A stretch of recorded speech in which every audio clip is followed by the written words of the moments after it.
Now, people living with autism, a lifelong brain disorder that affects one's ability to communicate, relate with others, and appropriately respond to the environment, always find a difficulty coping with others. Training in life skills, according to autism therapists, is one sure way of helping such people fit within the communities in which they live.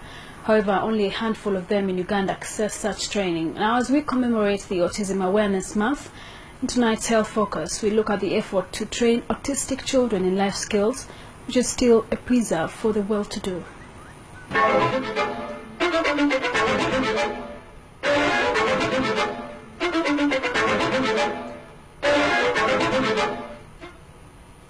12-year-old Angel Narule joined Donor Center Home for Autism 3 weeks ago. This center is amongst the few in the country that trains children living with autism in life and vocational skills. It is Nalule's first time in school, as teacher Dorothy Nambi, the founder of the home, takes her through a lesson. However, for Nalule, this seems a hard task to accomplish. A girl like Nalule, to do a threading, the first time it was like, I don't want. Throws away the thread, throws away the beads. But with time and encouragement, she's trying to put in at least 5 beads. Nalule's slow ability to grasp and retain what she is being taught is characteristic of many children with her condition, autism, as Dr. Frederick Sembatia, an autism therapist, explains. The way they process information is different from the way the neurotypical child, I'm putting in quotes, the so-called normal children, how they process information. Yes, yes, well done. But step by step, the trainer is optimistic that the 12-year-old will soon be like her counterparts who have spent more time training at the center. Timothy used not to, actually, he didn't have the interest. But recently, he has got it, of course, after a period of time. Narule is amongst the 10 privileged children being trained in life and vocational skills at this center. Because of this neurological development disorder which impairs their social interaction, verbal and non-verbal communication, such children find difficulties learning. Helping them to learn by themselves means you have to practice something every day. Dorothy Nambi drew from her own experience of her son who was not autistic, but a slow learner, to help autistic children learn to live a full life. Especially children with autism are looked at as they can't perform, they are locked behind, there is a special room somewhere, they are looked at as they can't perform. But with a lot of encouragement, similar to what I gave to my son, I got the same kind of an imagination that a child with autism can make it. But that is with a lot of encouragement, patience, and love. It is a Monday to Friday boarding program. Someone told me, Dorothy, those children are demon possessed. Are you not scared of it in the night? I said, what do you mean by demon possession? I said, no, they are not. No, those children are sacrificed. Their parents have sacrificed them. That's why they are rich.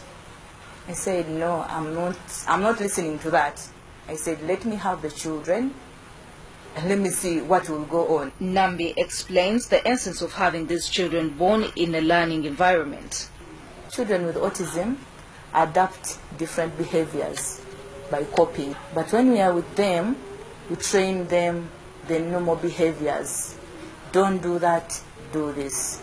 Autistic children are categorized among children with disabilities and are often enrolled in schools of children with disabilities. Nambi, a trained nursery teacher in special needs, thinks this only worsens their learning capabilities as they do not get specialized training. When they are here in a learning environment now, they really feel that, yes, I'm at school, and what is the order of the school, what is the order of the home, they are actually different from when they came.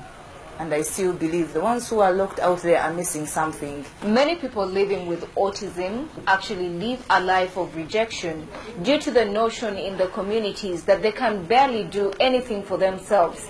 Now, only a few of them, like these children, have gotten the chance to come and learn life skills and vocational training, which is actually proven to improve their life in the community to deal with this lifetime disability. And because they cannot grasp as much as their counterparts, children with autism do more practical work as opposed to those that require them to think a lot. For the trainers, however, this work is not a piece of cake.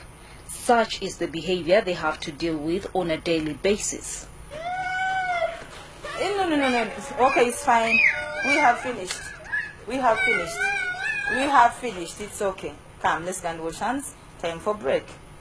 When they are so hyper to an extent, like a support staff may like get scared and run away.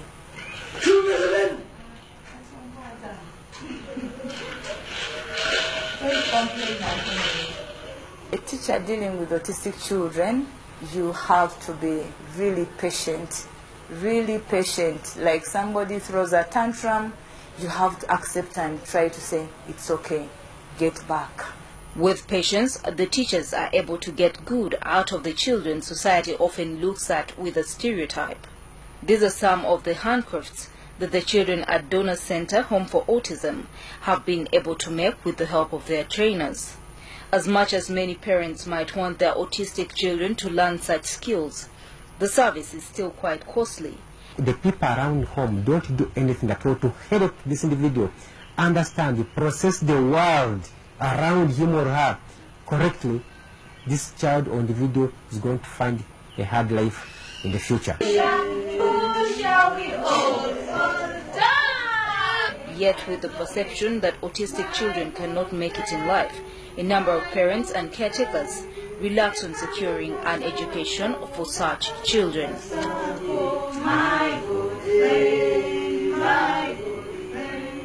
Gertrude Tumusime with Kware, NTV.